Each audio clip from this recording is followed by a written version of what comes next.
Alright, 2 more episodes. This is gonna be good. This is gonna be really, really good.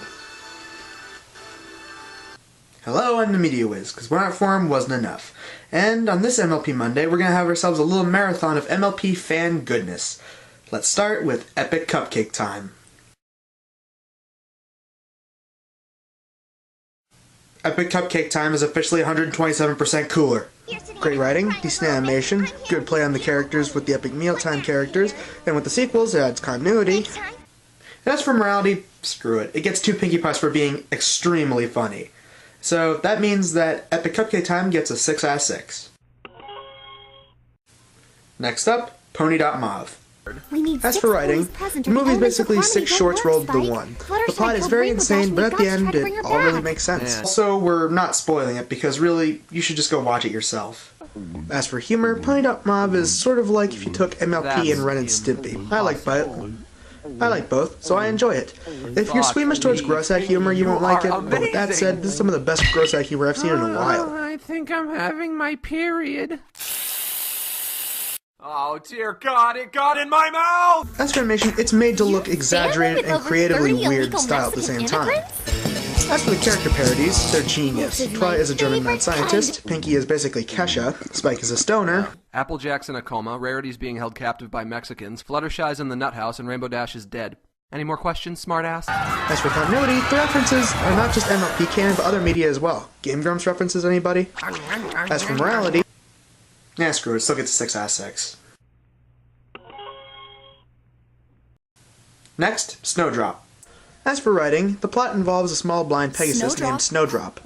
Looked down by every other child. Seriously, these kids are as bad as Diamond Tiara.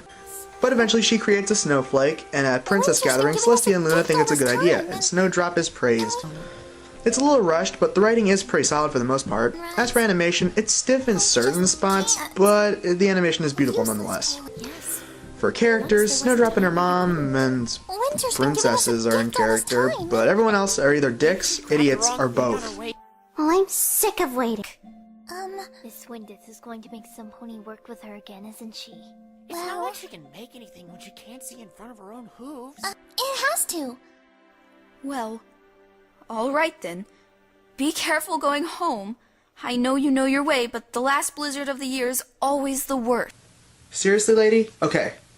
There is a little girl who's blind, walking home in a storm. You admit the storm is said to be the worst of the year, and you still let her just walk freely because she says that she can do it on her own. How stupid or all evil are these people? Interruption, your highnesses.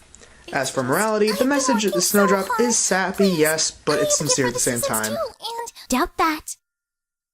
May we see it?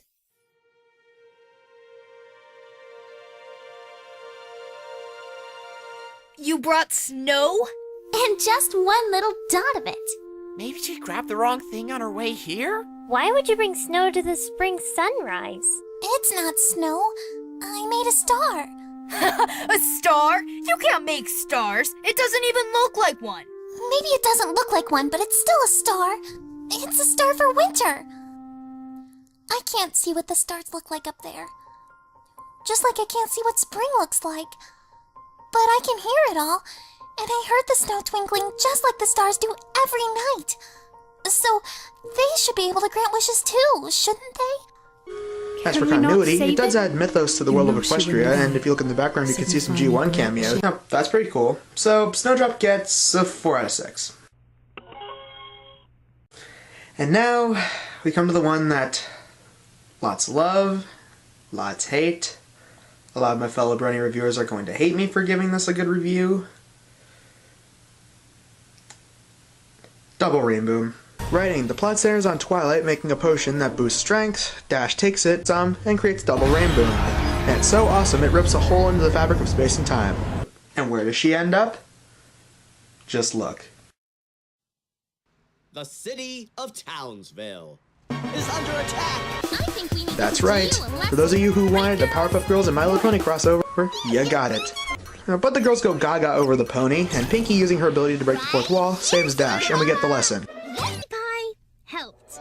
And if it weren't for her, I would have never made it back to Ponyville. From now on, I'll make sure to ask before taking something that isn't mine.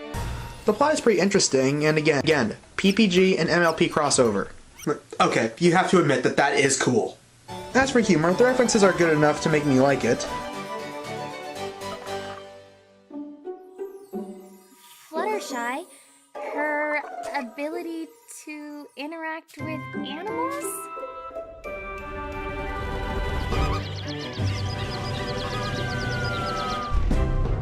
And as for animation,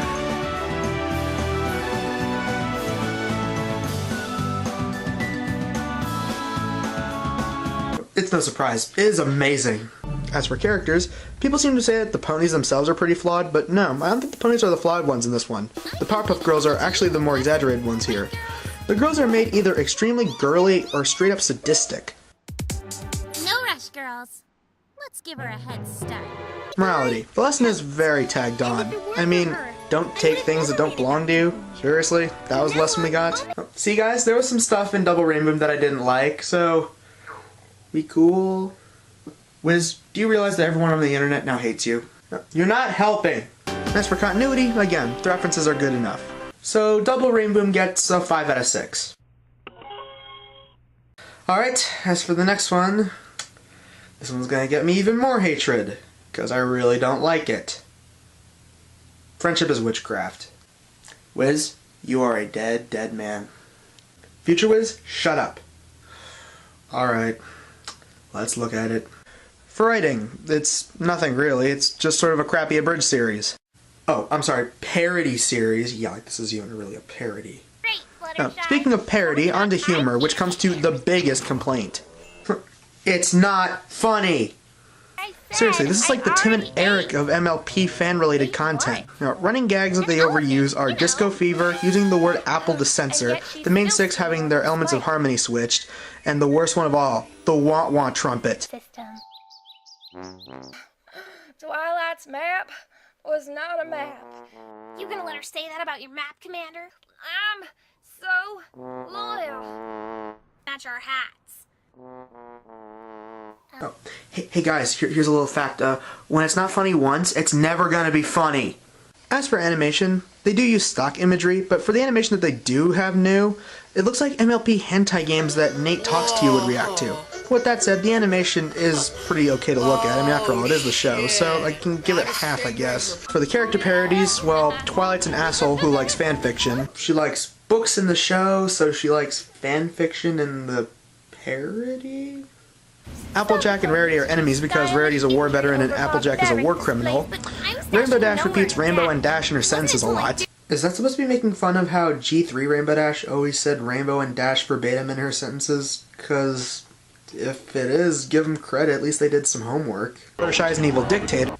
Well, that could be clever, but seeing how it's just barely used in one episode, it's really not referenced anywhere else. And Pinky is the same one. That, on the other hand, is not clever. As for morality, it's not even funny by comedy standards. I mean, okay, the biggest example is this. They constantly abuse Spike for comedy, but slapstick comedy isn't funny unless the person who gets beaten up deserves it.